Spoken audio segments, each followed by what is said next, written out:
دین کی بات کو ادب سے، توجہ سے، طلب سے سننا یہ آدمی کے لیے عمل پر پڑھنے کا ذریعہ ہے۔ جی بیٹھ چلیں، تشریف رکھیں، بھی کھڑے نہ رہیں۔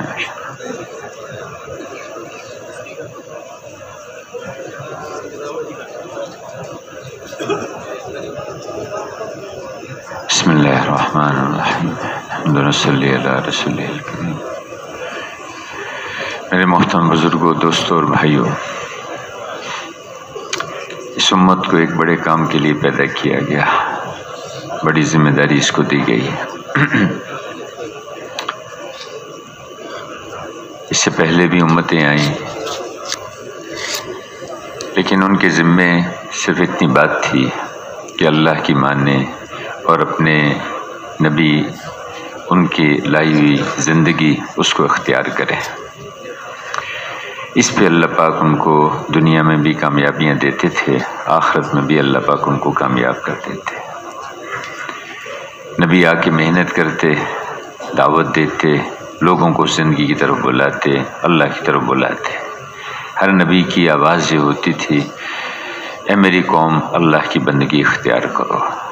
اللہ وہ ذات ہے جس نے یہ سارا نظام بنایا ہے، آسمان اس نے کھڑے کیے ہیں، زمین اس نے بچھائی ہے، سورج، چاند، ستارے، ان کا نظام وہ چلا رہا ہے۔ اس نے طرح طرح کی نعمتیں تمہیں دے رکھی ہیں، اس کی مانو، اس کی بندگی اختیار کرو، اور میں جو زندگی آسمانوں سے تمہارے لیے لے کر آیا ہوں اس زندگی کو اختیار کرو، اس پر اللہ تمہیں کامیاب کریں گے۔ نبی اپنی قوم کے ایک ایک فرد کو اس پہ لاتا ہے، اس پہ تیار کرنے کی کوشش کرتا ہے۔ اب ان کے مقابلے پر جو ان کی دعوت کو قبول کر لیتے ہیں، اللہ ان کو کامیاب کر دیتے ہیں، اور جو ان کا مقابلہ کرتے، مذاق اڑاتے، ان کی دعوت کا انکار کرتے، اگرچہ وہ اکثریت میں تھے، اللہ نے ان کو ناکام کیا۔ قوم نوح اندر یہ بات تھی کہ ہم اکثریت میں ہیں، ہم کامیاب ہیں، اللہ نے سیلاب بھیج کے اس میں غرق کر دیا، اور اقلیت کو، تھوڑے سے لوگوں کو جو اپنے نبی کی بات اس کو قبول کرنے والے، اس کی دعوت کا اس کو ماننے والے تھے، اللہ نے ان کو کامیاب کر دیا۔ اسی طرح فرعون بہت بڑی حکومت کا مالک، موسیٰ علیہ السلام نے آ کے اس کو سمجھائی یہ بات،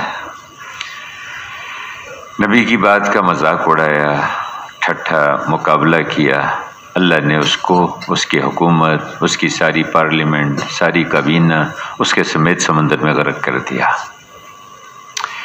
نمرود کے اندر بھی یہ بات تھی کہ میرے پاس بہت بڑی حکومت ہے، ابراہیم علیہ السلام نے آ کے اس بات کو سمجھایا کہ اللہ کی مانو، اور میں جو زندگی آسمانوں سے لے کے آیا ہوں اس کو اختیار کرو، اس پہ اللہ تمہیں کامیاب کریں گے۔ اللہ کی ذات وہ ذات ہے جو زندہ بھی کرتی ہے، مارتی بھی ہے۔ اللہ کی ذات وہ ذات ہے، بیمار ہو جاتے ہیں تو تندرستی دیتی ہے۔ اللہ وہ ہیں جو سورج کو مشرق سے نکالتے ہیں، مغرب میں غروب کرتے ہیں، اس اللہ کی مانو، اور میں جو زندگی اللہ کے ہاں سے لے کے آیا ہوں اس کو اختیار کرو۔ انکار کیا، مقابلہ کیا، اللہ نے مچھروں کی فوج بھیج کے اس کے سارے لشکروں کو، ساری اس کی حکومت کو، سب کو ملیہ میٹ کر دیا، اور اس کے سر پہ جوتے لگوائے اللہ نے۔ قارون کے اندر بھی یہ بات تھی کہ میرے پاس مال کے ڈھیر ہیں، میں ان کا مالک ہوں۔ لوگ بھی اس کو دیکھ کے شوق سے دیکھتے تھے، ارے اتنا مالدار، ایسے مال کے نقشے تو ہمارے پاس بھی ہوتے۔ اندر ہی اندر بات اٹھتی تھی۔ موسیٰ علیہ السلام کا مذاق اڑایا، ان کی عزت پہ ہاتھ ڈالنے کی کوشش کی۔ اللہ کے ہاں نبوت کا بہت اونچا مقام ہے، جو نبی کی کہیں اس پہ ذرا سا ہاتھ ڈالتا ہے اللہ پاک اس کو چھوڑتا نہیں ہے، عبرت بنا دیتے ہیں اللہ پاک۔ تو اس نے مذاق اڑایا ان کا، اور کو تہمت لگانے کی کوشش کی۔ اللہ پاک نے اس کو اس کے خزانوں سمیت زمین کے اندر دھنسا دیا اور ختم کر دیا اس کو۔ قوم عاد ہے، اندر یہ بات ہے کہ ہم بدنی قوت ہے ہمارے پاس، بہت طاقتور ہے، ہٹے کٹے ہیں، ہمارے پاس سارا نظام ہے۔ تو نبی نے آ کے ہود علیہ السلام نے دعوت دی، سمجھایا، بات کی، نہیں سمجھ میں آیا۔ اللہ پاک نے ہوا کا عذاب بھیج کے، ایسی قوت والے تھے کہ درختوں کو ایسے ہلا کے اکھاڑ کے پھینک دیتے تھے، اور یوں کہتے تھے کہ ہم سے زیادہ طاقتور کون ہے، ہم سب سے زیادہ قوت والے، ہم سب سے زیادہ طاقتور ہے، من اشد منا قوہ، ہم سے زیادہ طاقتور کون ہے۔ نبی نے سمجھایا کہ دیکھو وہ خدا جس نے تمہیں پیدا کیا ہے وہ طاقت والا ہے، یہ قوت اس کی دی ہوئی ہے، اس نے تمہیں پیدا کیا، اس نے تمہارے اندر، وہ تمہارے اندر سے قوت چھین لے تو تم تو اس ایک گلاس زمین سے اٹھا کے منہ تک نہیں لے جا سکتے۔ بیمار ہو جاتا ہے نا آدمی تو کپ بھی اس کو، گلاس بھی اس کو بھاری لگتا ہے، یہ کیسے میں اٹھا کے منہ تک اس کے لے کے جاؤں۔ وہ تو اللہ کی دی ہوئی ہے، تمہیں اس اللہ کی مانو، اور میں جو اللہ کے ہاں سے احکامات لے کے آیا اس کو اختیار کرو۔ نہیں سمجھ میں آیا، اللہ نے ایک ہوا کا عذاب بھیجا، چونکہ اللہ کے ہاں کوئی ایک شکل تھوڑی ہے عذاب کی۔ اللہ نے ہوا کا عذاب بھیجا، اٹھا اٹھا کے پٹک پٹک کے پھینکا، ایسے پڑے ہوئے تھے جیسے کھجور کے کٹے ہوئے تنے ہوتے ہیں، سر ایک طرف دھڑ ایک طرف، سب ختم کر دیا۔ اسی طرح صالح علیہ السلام کی قوم، اس نے قوم سمود جو تھی، اس کے اندر بھی یہ بات کہ ہم صنعتی ترقی یافتہ قوم ہے، ہمارے کارخانے شاندار، ہم صنعتی ترقی کے ایسی کالونی، ایسی رہائشیں بنائیں، پہاڑوں کو کھود کھود کے اندر سے راستے نکال کے اندر روشنی کا، ہوا کا نظام سارا بنایا کہ قوم عاد تو ہوا کے عذاب سے برباد ہو گئی تھی، ختم ہو گئی تھی، یہاں ہوا بھی اپنے نہیں آ سکے گی۔ اللہ پاک نے نبی کو بھیجا، اس کا مقابلہ کیا، مذاق اڑایا، اللہ نے فرشتے کی چیخ کے ذریعے سے ختم کرا دیا، جگر پھاڑ دیے ان کے۔ قوم سبا زرعی ترقی میں بہت آگے نکل گئے، بڑے بڑے ڈیم بنا لیے، ایسا ڈیم سد معارب یمن میں آج بھی اس کے اثرات موجود ہیں، 70 نہریں اسے ایک ڈیم سے نکلتی تھی، اتنا بڑا ڈیم بنایا ہوا تھا، اور ایسی زراعت، ایسی شاندار۔ لیکن نبی کا مذاق اڑایا، انبیاء کرام نے آ کے بات سمجھائی، دعوت دی، نہ اللہ کی مانی نہ نبی کی مانی۔ اللہ پاک نے پھر اسی ڈیم کو ان کے اوپر توڑا اور سب صاف کر دیا، ملیا میٹ کر دیا۔ قوم لوط خواہشات کے پیچھے دوڑ پڑی، اپنی خواہشات کو پورا کرنا اسی کو کام سمجھ لیا۔ پھر اللہ پاک نے فرشتوں کو بھیجا جو ان کی بستیوں کو اٹھا کے اوپر، حتیٰ کہ آسمان کے رہنے والوں نے وہاں کے جو پرندے تھے ان کی آوازیں سنی اور ان کو اٹھا کے پٹک کے نیچے پھینکا اور اوپر سے کنگرے پتھر برسا دیے اور ہمیشہ کے لیے ختم کر دیا۔ آج بھی بحر مردار، یعنی اس جگہ پر کوئی جانور زندہ رہی نہیں، کوئی مچھلی نہیں اس میں پل سکتی، اردن کے قریب، اردن میں وہ علاقہ موجود ہے آج بھی۔ میرے محترم بھائیو، دوستو اور بزرگوں، یہ اللہ کا نظام ہے۔ اللہ پاک نبی کو بھیجتے ہیں، چونکہ اس سے پہلے اللہ عذاب نہیں دیتے جب تک دعوت نہ پہنچ جائے، یہ اللہ پاک کے عدل کے خلاف ہے۔ بستیوں میں اللہ ڈرانے والوں کو بھیجتے ہیں، ان کو دعوت دیتے ہیں، سمجھاتے ہیں۔ قیامت کے دن پوچھیں گے اللہ پاک کیا تمہارے پاس ڈرانے والے نہیں آئے تھے؟ نہیں جی، کوئی نہیں آیا تھا ڈرانے والا، بہت سارے یاد دہانی کرانے والے، بہت سارے ڈرانے والے اللہ پاک بھیجتے ہیں، سمجھاتے ہیں کہ کسی کی آنکھ بند کرتا ہے آدمی، کسی کو غسل دیتا ہے، کسی کو کفن دیتا ہے، کیا یہ یاد دہانی کرانے والا نہیں ہے؟ کوئی بیماری آتی ہے، کوئی پڑوسی کا انتقال ہو جاتا ہے، کوئی چچا ماموں کا انتقال ہو جاتا ہے، کسی کو اپنے ہاتھ سے دفن کرتا ہے، کیا یہ یاد دہانی کی چیزیں نہیں ہیں؟ تم سے پہلے ہی قومی آئیں اور چلی گئیں، کیا یہ یاد دہانی نہیں ہے؟ اور پھر اللہ گھر گھر پہنچنے کا انتظام کر دیتے ہیں تاکہ کسی حجت پوری ہو جائے، کوئی یہ نہ کہہ سکے کہ میرے پاس بتانے والے، سمجھانے والے نہیں آئے۔ میرے محترم بھائیو اور بزرگوں، اللہ نے رسول اللہ صلی اللہ علیہ وسلم نبوت کو ختم کیا۔ آپ پر اللہ نے نبوت کا دروازہ آپ کے بعد ہمیشہ کے لیے بند کر دیا۔ آپ خاتم النبیین ہیں، آپ کے بعد کسی کو نبوت نہیں ملے گی۔ میرے بھائیو، آپ پر اللہ نے نبوت کو ختم کیا اور اس کے بعد پھر وہ ذمہ داری جس کے لیے نبیوں کو بھیجا جاتا تھا، اللہ نے اس امت کے حوالے کر دی۔ آپ کے ختم نبوت کی برکت سے اس پوری امت کو چن لیا گیا، اس پوری امت کو بھیجا گیا، اس پوری امت کو اس نبیوں والی ذمہ داری عطا فرمائی گئی ہے۔ اس کو دو کام ملے، ایک یہ کہ بھی اللہ کی بندگی اختیار کرے، خود اللہ کی اطاعت کرے اور نبی کے طریقوں پر زندگی گزارے، اور اتنا کافی نہیں بلکہ اس کو اگلی ذمہ داری یہ دی گئی کہ اقوام عالم کو بھی اس کی طرف دعوت دے، اقوام عالم کو بھی اس کی طرف بلائے، اور ساری دنیا کے انسانوں کو جا کے یہ بات سمجھائے، اے لوگو اللہ کی مانو، اللہ کی اطاعت کرو، اللہ کی بندگی اختیار کرو، اور یہ نبی جو زندگی لے کے آئے ہیں ان کو اختیار کرو، اس پہ اللہ پاک تمہیں کامیاب کریں گے۔ یہ امت کی دوہری ذمہ داری ہے، اس امت کی بعثت دوہری بعثت ہے۔ حضرات صحابہ کرام اپنی اس حیثیت کو سمجھتے تھے، اپنی ذمہ داری کو سمجھتے تھے۔ ایک دور تھا کہ اس امت کا بچہ اس ذمہ داری کو سمجھتا تھا کہ اللہ نے ہمیں کس لیے بھیجا ہے۔ میرے بھائیو، دوستوں اور بزرگوں، ایک تبلیغ کوئی جماعت نہیں ہے، تبلیغ کوئی حزب نہیں ہے، کوئی تنظیم نہیں ہے، بلکہ تبلیغ ایک ذمہ داری ہے جو اس امت کے بچے کو دی گئی ہے۔ ہمارے ہاں جب بچہ پیدا ہوتا ہے تو پہلا کام کیا ہے؟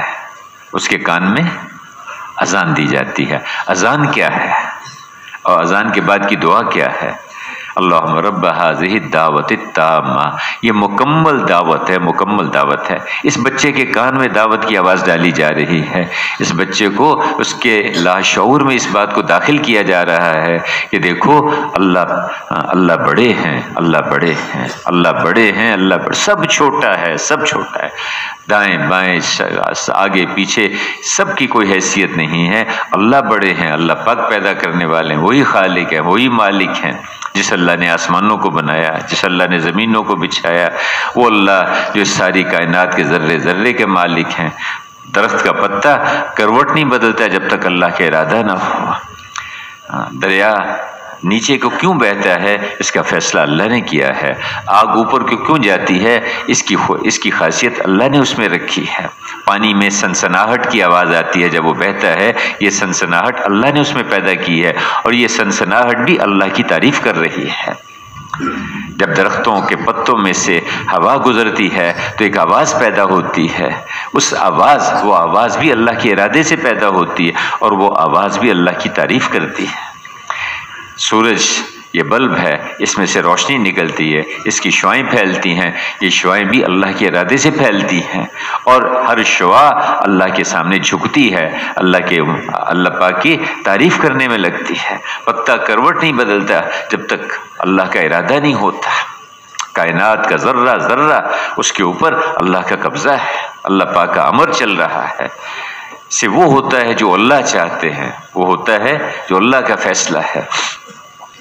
تو وہ اللہ، جس اللہ کے قبضے میں سارا نظام ہے، اس اللہ کے سامنے جھکنا، اس کی بندگی، اس کی اطاعت، اس کی فرما برداری اختیار کرنا، یہ بات ہر مسلمان کے سمجھنے کی اور ہر مسلمان کے دوسروں کو سمجھانے کی ہے۔ ارے بھائی، اللہ کی مانو، اللہ کی بندگی اختیار کرو۔ وہ اللہ کون ہے؟ جو پیدا کرنے والا ہے، جو خالق ہے، جو مالک ہے، ملکیت بھی اس کی ہے، اور اسی کا قبضہ ہے، اس کا قبضہ ہے وہ اللہ۔ اس کا علم اتنا مکمل ہے، درختوں کے پتوں کی تعداد کو جانتا ہے، اور پہاڑوں میں کتنا وزن ہے اس کو وہ جانتا ہے، بارش کے قطروں کی تعداد کو جانتا ہے۔ سمندر اپنی تہوں میں کوئی چیز اس کی نگاہ سے چھپا نہیں سکتا، پہاڑ اپنے غاروں میں کوئی چیز اس کی نگاہ سے پوشیدہ نہیں رکھ سکتے، دو آسمان اپنے بیچ میں اور دو زمینیں اپنے بیچ میں کوئی چیز اس کی نگاہ سے چھپا نہیں سکتی۔ وہ اللہ کی ذات اتنی بڑی ذات ہے، اس کی مانو، اس کے سامنے جھکو، اس کی بندگی اختیار کرو، اس کی اطاعت کرو، اس کی فرما برداری کرو، اس کی مان کے چلو۔ اور کیسے ماننی؟ محمد الرسول اللہ، حضرت محمد صلی اللہ علیہ وسلم کے طریقے۔ بھائی کہاں جا رہے، بھائی کہاں جا رہے؟ افطاری کا وقت ملے گا، بیٹھ جاؤ، چلو شاہ راستہ دے تو ان کو۔ تو میرے محترم بھائیوں بزرگوں، اللہ کی ماننا، اللہ کی اطاعت، اللہ کی بندگی پہ آ جانا، اللہ کو اپنا اللہ معبود ہیں، اللہ کے سامنے جھکنا، اللہ کی اطاعت کرنا، اور 24 گھنٹے کی زندگی میں اس کو دیکھنا کہ میرے اللہ کا میرے لیے کیا حکم ہے، یا اللہ کے حکم کو پورا کریں گے، ہماری حیثیت کیا ہے، ہم ہیں کیا، میرے بھائیوں اتنا بڑا زمین و آسمان کا نظام، اس کے اندر انسان کی کیا حیثیت ہے؟ اللہ نے موسیٰ علیہ الصلوۃ والسلام نے اللہ سے عرض کیا، یا اللہ اگر یہ زمین اور آسمان کا نظام یہ سارا آپ کی نافرمانی شروع کر دے، آپ کے حکم کو نہ مانے، آپ کیا کریں گے؟ فرمایا کہ ہمارے جانوروں میں سے ہم ایک جانور کو حکم دیں گے، وہ اس سارے کو ایک لقمہ بنا کے نگل جائے گا، ختم کر دے گا۔ بہت حیران ہوئے کہ اللہ اتنے بڑے زمین اور آسمان، اتنے بڑے، دیکھیے یہ پہلا آسمان جو ہے، یہ زمین اس کے سامنے ایسے ہے جیسے ایک چھوٹی سی انگوٹھی ایک بہت بڑے میدان میں پڑی ہوئی ہو، اور پہلا آسمان دوسرے آسمان کے سامنے ایسا ہے جیسے چھوٹی سی انگوٹھی بہت بڑے میدان میں پڑی ہو، اور اسی طرح تیسرا، چوتھا، پانچواں، چھٹا، ساتواں، اور ساتویں آسمان کے باہر ایک نور کا دریا ہے، اور اس کے باہر پھر اللہ کا عرش ہے، اور اس پر پھر اللہ کی کرسی ہے، وسع کرسیہ السماوات والارض۔ ہے کہ یہ ساتوں زمین آسمان اے اللہ آپ کی نافرمانی شروع کر دے، انسان کی حیثیت کیا ہے؟ اتنا سا تو ہے، یہ تو نافرمانی کرے اللہ، لیکن یہ بھی اگر نافرمانیاں شروع کر دیں، یہ سورج آپ کی اطاعت نہ کرے، یہ آسمان آپ کی فرما برداری نہ کرے، یہ ہواؤں کا نظام آپ کی نافرمانی پر آ جائے، تو آپ کیا کریں گے؟ اپنے جانوروں میں سے ایک جانور کو مسلط کریں گے جو اس سارے کو ایک لقمہ بنا کے نکل جائے گا۔ اللہ اکبر۔ موسیٰ علیہ السلام بہت حیران ہوئے، عرض کیا کہ اللہ اتنے بڑے جانور، وہ جانور رہتے کہاں ہیں؟ کہا ہماری چراگاہیں ہیں، ان میں سے ایک چراگاہ میں چرتے ہیں، ہماری چراگاہیں ہیں، اس میں ایک چراگاہ میں وہ جانور چرتے ہیں۔ پوچھا کہ وہ چراگاہیں کہاں ہیں؟ کہا ہمارے علم میں ہے، ہمارے علم میں ہے۔ انسان کی سمجھ، اس کی عقل اس سے بہت آگے ہے انسان کی۔ میرے بھائیو دوستو، اللہ کی ماننا، اللہ کو ماننا، اللہ کی ماننا، اللہ کی بندگی پہ آ جانا، وہ اللہ جس اللہ نے یہ سارا نظام بنایا، ہم اس کے سامنے جھکیں گے، اس کی اطاعت کریں گے، اس کی بندگی کریں گے۔ آنکھ اس نے دی ہے، اس میں دیکھنے کی قوت اللہ نے رکھی ہے، کان اس نے دیے، اس میں سننے کی طاقت اللہ نے رکھی ہے، زبان اس نے بنائی، اس میں چکھنے کی قوت اللہ نے رکھی ہے، ہاتھ اس نے دیے، اس میں پکڑنے کی طاقت اللہ نے رکھی ہے، پاؤں اللہ نے بنائے، اس میں چلنے کی قوت اللہ نے رکھی ہے۔ وہ اللہ جو سارے نظام کو چلا رہا ہے۔ فی انفسکم، تمہارے اندر ہماری نشانیاں ہیں، دیکھو تو صحیح، غور تو کرو، کیا تم سوچتے نہیں ہو، عقل نہیں کرتے، سمجھتے نہیں ہو؟ دیکھو، ایک بچہ پیدا ہوتا ہے، بڑا ہونا شروع ہوتا ہے، ایک موقع آتا ہے یہ بازو اس کا بڑا ہو رہا ہے، اور ایک پورا جسم ایک تناسب سے بڑا ہو رہا ہے۔ یہ نہیں کہ ہاتھ بڑے ہو جائیں اور پاؤں چھوٹے رہ جائیں، جی پاؤں بھی اسی حساب سے بڑے ہو رہے ہیں، سر بھی اسی حساب سے بڑا ہو رہا ہے، منہ بھی اسی حساب سے بڑا ہو رہا ہے، اور پھر ایک وقت آتا ہے کہ ہاتھوں کا بڑھنا رک جاتا ہے، لیکن آگے ناخن بڑھنا نہیں رکتے، وہ بڑھتے رہتے، آگے کاٹنے پڑتے ہیں۔ یہ سر کے بال بڑے ہوتے رہتے ہیں، کاٹنے پڑتے ہیں، یہاں کے بال، پلکوں کے بال، یہ ایک جگہ جا کے رک جاتے ہیں۔ کس نے ان کو روکا اور کس نے ان کو بڑھایا؟ کون ہے جو یہ سارا نظام چلا رہا ہے؟ کون ہے جو ایک بدن کے ایک ذرے پہ اس کا حکم چلتا ہے، اس کا ارادہ کام کرتا ہے؟ آگے کھانے کی نالی ہے، پیچھے جو ہے وہ سانس کی نالی ہے۔ لقمہ جب آدمی نگلتا ہے، بیچ میں ایک فرشتہ بیٹھا ہے جو اس لقمے کو سانس کی نالی کے اوپر سے گزار کے پھر جو ہے اس کو کھانے کی نالی میں داخل کرتا ہے۔ یہ نظام اللہ کا چل رہا ہے۔ اس کے نظام سے اگر وہ فرشتہ وہاں سے ہٹ جائے تو آدمی ایک لقمہ نگل نہ سکے، سانس کے اندر جا کے اس کو ختم کرتے ہیں۔ حفاظت کا نظام اس کا چل رہا ہے۔ ایک ہے جو ظاہری نظام ہمیں دکھائی دے رہا ہے، یہ ظاہری نظام ہے۔ ایک ہے غیبی نظام، اور سارا اس نظام سے ہو رہا ہے، پرورش اس نظام سے ہے، حفاظت اس نظام سے ہے، سارے کا سارا نظام آسمانوں سے چل رہا ہے۔ اس غیبی نظام پہ یقین کرنا کہ اللہ نے اس سارے نظام کو بنایا۔ ایک آدمی دوسرے کو کوئی چیز دیتا ہے، اصل میں وہ فرشتے کو دے رہا ہوتا ہے۔ تو اللہ کا ایک نظام ہے جو چل رہا ہے۔ حضرت ابو بکر رضی اللہ عنہ، ایک آدمی ان کو کچھ برا بھلا کہہ رہا تھا، خاموش سن رہے تھے، حضور صلی اللہ علیہ وسلم بھی دیکھ رہے تھے۔ ایک بات پہ حضرت ابو بکر رضی اللہ عنہ نے جواب دیا اس کو